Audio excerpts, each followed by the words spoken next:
Hello and welcome to world affairs. मैं हूं प्रशांत धवन। देखो, हाल ही में संजय दत्त काफी हद तक न्यूज में है। इनको गोल्डन वीजा मिला है फ्रॉम यूएई।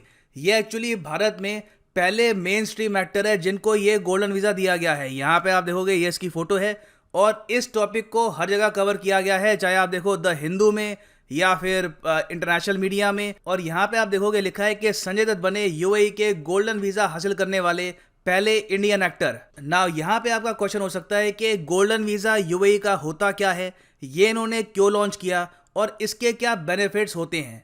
नाउ सबसे पहली बात, यूएई मैप पे कहाँ पे है ये मैं आपको दिखा देता हूँ। सो यहाँ पे आप देखोगे ये एशिया का मैप और ये है हमारा प्यारा भारत। और यहाँ पे अगर मैं बॉर्डर ऑन करूँ तो आप देख पाओगे ये है यूनाइटेड अरब एमिरेट्स। राजधानी है इसकी अबू धाबी, मगर यहाँ पे आपको कई और फेमस शहर मिलेंगे। फॉर एग्जांपल दुबई में आपको मिलेगा बुर्ज खलीफा।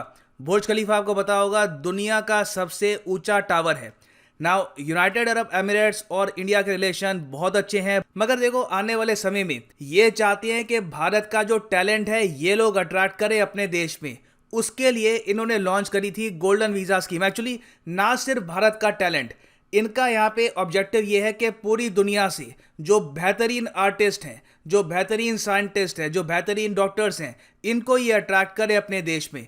अब देखो यूएई, सऊदी अरेबिया और आसपास के जो देश है यहाँ पर, इनकी मेन प्रॉब्लम यहाँ पे रहती है वीज़ा और सिटीजनशिप को लेकर। ये देश आराम से नागरिकता देते नहीं है। एक्चुअली यूएई तो सिटीजनशिप देता भी नहीं था बहुत ही लंबे समय से, अब जाकर ये सिटीजनशिप दे रहे हैं फॉरेनर्स को भी। ना क्वेश्चन यहाँ पर यह आता है कि अचानक से नीति क्यों चेंज कर रहे हैं, बाहर के लोगों को नागरिकता क्यों दे रहे हैं। बहुत ही इसका सिंपल आंसर है, तेल पर निर्भरता ये खत्म करना चाहते हैं। अभी के लिए देखो, इनको पता है कि आने वाले 20-30 साल में क्रूड ऑयल से उतनी कमाई ये लोग कर नहीं पाएंगे जितनी आज के समय कर रहे हैं। तो इनको पता है कि भविष्य के लिए खुद को अगर तैयार करना है, भविष्य में भी कमाई करनी है, तो उसके लिए फोकस करना होगा साइंस एंड टेक्नोलॉजी पर, आर्ट एंड क्राफ्ट पर। इनको वेरियस और फील्ड्स में इनको चाहिए होंगे प्रोफेशनल स्पेशलिस्ट, क्योंकि इनके खुद के देश में कोई बड़ा साइंटिस्ट, कोई बड़ा आर्टिस्ट ज्यादा प्रोड्यूस ये लोग कर नहीं पा रहे। तो ये लोग चाहते हैं कि यूरोप से, एशिया से, दुनिया भर से जो टैलेंटेड लोग हैं इनको ये अट्रैक्ट करे अपने देश में। और ये लोग ऐसा कर सकते हैं क्योंकि लोगों को अट्रैक्ट करने के लिए आपको क्या चाहिए, आप अगर उनको ऑफर करोगे बेहतर लाइफस्टाइल,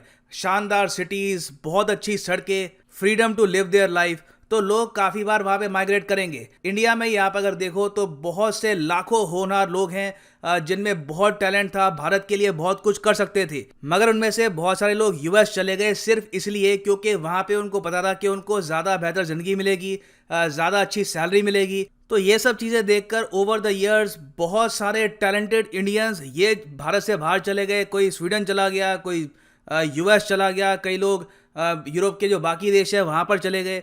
हमने बहुत से होनहार लोग खोए हैं सिंपली बिकॉज इंडिया में हम लोग बेहतर क्वालिटी ऑफ लाइफ ऑफर नहीं कर पाए। देखो, बेहतर क्वालिटी ऑफ लाइफ अलग बात होती है, यहाँ पे आज के समय जो बेसिक नीड्स है वो भी हम पूरी नहीं कर पा रहे। पॉल्यूशन इतना है, एयर पॉल्यूशन आपको हर जगह बहुत ज़्यादा मिलेगा, वाटर पोल्यूशन बहुत ज़्यादा है, विमेन सेफ्टी का काफ़ी बड़ा इशू है। तो खैर, अब हमारे लिए देखो चिंता की बात यह है, पहले सिर्फ यूएस, यूरोपियन कंट्रीज ऐसे देश ही अट्रैक्ट करते थे हमारा टैलेंट। अब क्या है कि यूएई जैसे जो देश हैं इन्होंने भी वेरियस स्कीम्स निकाल दी हैं इंडियन टैलेंट को अट्रैक्ट करने के लिए। इसमें से एक स्कीम है गोल्डन वीज़ा स्कीम। अब देखो, वीज़ा आप सबको पता होगा, किसी भी देश में अगर आपको जाना है, अनलेस वहां पे वीजा की रिक्वायरमेंट वो लोग कहते हैं कि नहीं है, अगर वो लोग काम कर रहे हैं स्टैंडर्ड सिस्टम पे, तो आपको वीजा चाहिए होगा वहां पर जाने के लिए। अगर आज के आज आपको यूएस जाना है, चाहे छुट्टियां मनाने के लिए भी जाना हो, तो आपको पहले वीजा चाहिए होगा यूएसए का, उसके बाद ही आप यूएस जा पाओगे या फिर जापान जा पाओगे या फिर किसी और कंट्री में। तो गोल्डन वीजा यहाँ पर क्या करता है कि बहुत ही लंबे समय तक एक व्यक्ति को देता है लॉन्ग टर्म रेजिडेंसी, 5 साल के लिए या फिर 10 साल के लिए। जी हाँ, गोल्डन वीजा के भी 2 ऑप्शन होते हैं, 5 ईयर्स का, 10 ईयर्स का। इसका मतलब सिंपली यहाँ पर यह है कि एक व्यक्ति के पास अगर गोल्डन वीजा यहाँ पे आ गया 10 साल का, तो उसको यूएई के वीजा के लिए बार बार अप्लाई करने की जरूरत नहीं है। उसका ऑलमोस्ट आप कह सकते हैं यूएई बन जाएगा सेकंड होम, वो जब चाहे इस देश में जा सकता है। उसके अलावा एक और यहाँ पे बहुत बड़ा फायदा ये है, आपको पता होगा कि अगर मान लो कोई इंडियन बिजनेसमैन है, उसको यूएई में पैसे लगाना है, वहां पे शुरू करना है एक बिजनेस, उसके लिए एक रूल ये होता रहा कि बिजनेस में एक यूएई का जो नेशनल है उसकी भी हिस्सेदारी होगी। एक इंडियन 100% ओनरशिप के साथ बिजनेस नहीं चला सकता यूएई में। मगर गोल्डन वीजा सिस्टम के अंडर ये क्लॉज भी कर दी गई है रिमूव।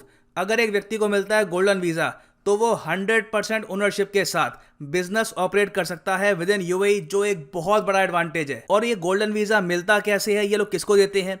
देखो, यहाँ पर यूएई टारगेट करता है बड़े इन्वेस्टर्स को, एंटरप्रेन्योर्स को, इंडिविजुअल्स को जिनके पास कमाल का टैलेंट है साइंस की फील्ड में, रिसर्च, मेडिकल प्रोफेशनल्स को ये स्पेसिफिकली टारगेट करते हैं। उसके अलावा आर्टिस्ट को भी ये काफी बार दे चुके हैं गोल्डन वीजा दुनिया भर में। तो संजय दत्त को ये केस दिया गया है आर्टिस्ट की कैटेगरी में। इनको यहाँ पर कहा है कि आपने ओवर द ईयर इतना कंट्रीब्यूट किया सिनेमा में, तो हम यहाँ पे आपको दे रहे हैं गोल्डन वीजा। अब यहाँ पे आप मुझसे क्वेश्चन पूछ सकते हैं, मगर संजय दत्त को गोल्डन वीजा देकर यूएई को क्या फायदा? संजय दत्त क्या अब यूएई में जाके मूवी बनाएंगे?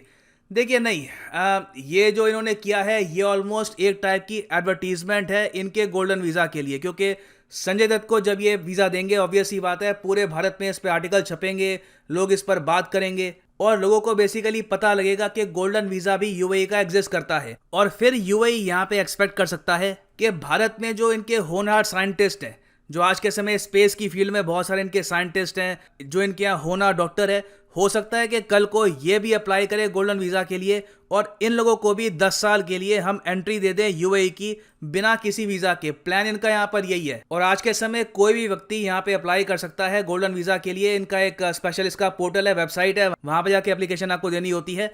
अगर यहाँ पे आपकी जो एप्लीकेशन है ये एक्सेप्ट कर ली गई, इनको लगता है कि आप वर्दी हो फॉर अ गोल्डन वीज़ा, तो ये आपको दे देंगे गोल्डन वीज़ा। और उसके बाद यूएई को यहाँ पर मिल जाएगा एक प्रॉपर वर्किंग प्रोफेशनल जो उनके देश में काम करेगा और उनके देश में कंट्रीब्यूशन देगा ना। यहाँ पे आप पूछ सकते हैं वेट, इससे यही है कि 10 साल के लिए मैक्सिमम वो आदमी वहाँ पे रह सकता है, सिटीजनशिप चेंज थोड़ी ना होगी। देखो यहाँ पे रास्ता बन जाता है, क्योंकि आज के समय यूएई नागरिकता भी ऑफर कर रहा है, तो गोल्डन वीज़ा के बाद नागरिकता हासिल करना काफ़ी आसान हो जाता है। तो पॉसिबिलिटी यहाँ पर देखो यही है कि इंडिया का बहुत सारा टैलेंट जो कल को यूएसए नहीं जाना चाहता, उनको लगता है कि नहीं यूएसए में सेम टाइप का कल्चर नहीं है, एनवायरनमेंट डिफरेंट है, उनके लिए यूएई एक काफ़ी बड़ी ऑप्शन हो सकती है। क्योंकि यूनाइटेड अरब एमिरेट्स में ऑलरेडी बहुत सारे इंडियंस हैं, पाकिस्तानीज हैं, बांग्लादेशीज हैं, एक काफ़ी हद तक सब कॉन्टिनेंट का माहौल वहाँ पे आपको मिलेगा। और यूनाइटेड अरब एमिरेट्स भी जानता है कि बहुत से फॉरेनर्स हैं जो कल को अप्लाई करना चाहेंगे यूएई की नागरिकता के लिए, तो इसके लिए इन्होंने एक और प्रोग्राम ओपन कर रखा है, thrive in Abu Dhabi programme. और इस सब से यहाँ पे आप देख पाएंगे, गल्फ न्यूज़ का आर्टिकल है, लॉन्ग टर्म ऑब्जेक्टिव यही है कि ये लोग अपनी साइंटिफिक रिसर्च एनहांस करना चाहते हैं, टैलेंटेड लोगों को अट्रैक्ट करना चाहते हैं। और दुनिया में आपको पता होगा in terms of overall volume सबसे ज़्यादा टैलेंट आपको मिलेगा भारत में। अब देखो यहाँ पे टैलेंट भी है, नौकरियों की भी कमी है, कई जगह नौकरियाँ हैं भी तो काफ़ी हद तक लो पेइंग नौकरियाँ हैं। अब भारत में आप अगर देखो रिसर्चर्स के लिए इतनी ज़्यादा लुक्रेटिव नौकरियां हैं नहीं। हमारे जो ज़्यादातर रिसर्चर्स निकलते हैं वो अपना थीसिस लिखकर सीधा या तो यूएस जाते हैं या यूरोप जाते हैं, या फिर अब हो सकता है कि गल्फ कंट्रीज में जाएंगे। तो क्या यहाँ पर भारत के लिए चिंता की बात है? मैं कहूँगा देखिए बिल्कुल चिंता की बात है। हमको यहाँ पे सोचना होगा कि जिस तरीके से यूरोप ने, यूएसए ने ब्रेन ड्रेन हमारा किया था, अब क्या ये जो गल्फ कंट्रीज हैं ये भी हमारा ब्रेन ड्रेन करेंगी? और कहीं ना कहीं हमको यहाँ पर यह भी सोचना होगा कि इंडिया गोल्डन वीज़ा ऑफर क्यों नहीं करता इन्वेस्टर्स के लिए। मैं ये नहीं कह रहा कि भारत में क्वालिटी ऑफ लाइफ के लिए कोई आएगा, मगर डेफिनेटली भारत में निवेश करने के लिए कई लोग उत्सुक हैं, बाहर के कई लोग हैं जो चाहते हैं यहाँ पे निवेश करना, तो उनके लिए हम यहाँ पे लॉन्च कर सकते हैं इंडिया का गोल्डन वीज़ा। और हम यहाँ पे कह सकते हैं कि आपको भी 10 ईयर्स के लिए, 5 ईयर्स के लिए हम ऑलमोस्ट एक सिटीजन की तरह ही यहाँ पर ट्रीट करेंगे। आप यहाँ पे निवेश भी कर सकते हैं, टैक्सेस भी आपको कम लगेंगे, तो ये सब हम भी कर सकते हैं। मगर ये सब जो इनिशिएटिव्स हैं हमारे यहाँ बहुत स्लो होते हैं।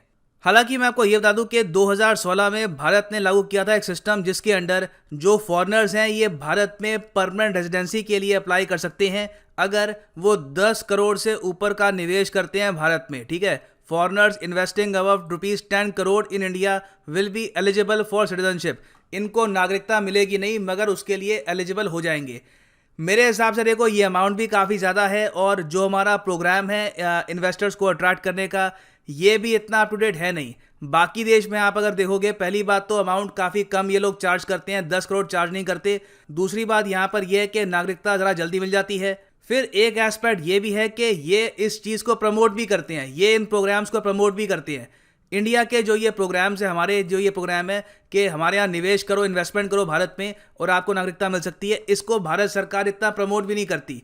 तो नीड यहाँ पर यह है कि हम भी यूएई की तरह, बाकी कंट्रीज की तरह एक इनोवेटिव सोच यहाँ पे लेकर आए, ताकि हम कुछ इन्वेस्टर्स को अट्रैक्ट कर पाए। ऑब्वियस ही बात है, हमारे यहाँ क्वालिटी ऑफ लाइफ देखकर कोई साइंटिस्ट आने नहीं वाला, अनलेस वो योगा का, हमारे फूड का बहुत बड़ा फैन हो। मगर डेफिनेटली ये एक ऐसा चेंज है जिसके बारे में हम लोग सोच सकते हैं। आप लिखिएगा, आपके हिसाब से क्या भारत को भी यूएई की तरह एक गोल्डन वीजा सिस्टम स्टार्ट करना चाहिए या नहीं? I am sure all of us would like to read your comment. And यहाँ पे फाइनली मैं ऐड कर दूं कि आप किसी भी एग्जाम के लिए प्रिपेयर कर रहे हैं, स्पेशली फॉर यूपीएससी, आपको अगर लाइफ में एक बार प्रॉपर अटेम्प्ट देना है फॉर यूपीएससी प्रीलिम्स 2021 इवन 22 के लिए, तो अनअकैडमी के कोर्सेज आप परचेज कर सकते हैं। सिंपली जाओ unacademy.com पे, क्लिक करो अपने एग्जाम पर, for example UPSC CSE, get subscription, और यहाँ पे आप परचेज कर सकते हैं प्लस या आइकॉनिक कोर्स। पूरा सिलेबस यहाँ पे आपका कवर होगा। जो 12 मंथ कोर्स है ये आपको पड़ेगा 4125 का फॉर 1 मंथ। मगर ये प्राइस ही पे मत कर देना, यूज करिए यहाँ पर code PD10 and you will get 10% discount on all the courses. The prices will fall जब आप यूज करेंगे कोड PD10। सो इसी नोट के साथ ये है वीडियो का अंत। Thank you for listening and as always God bless you all.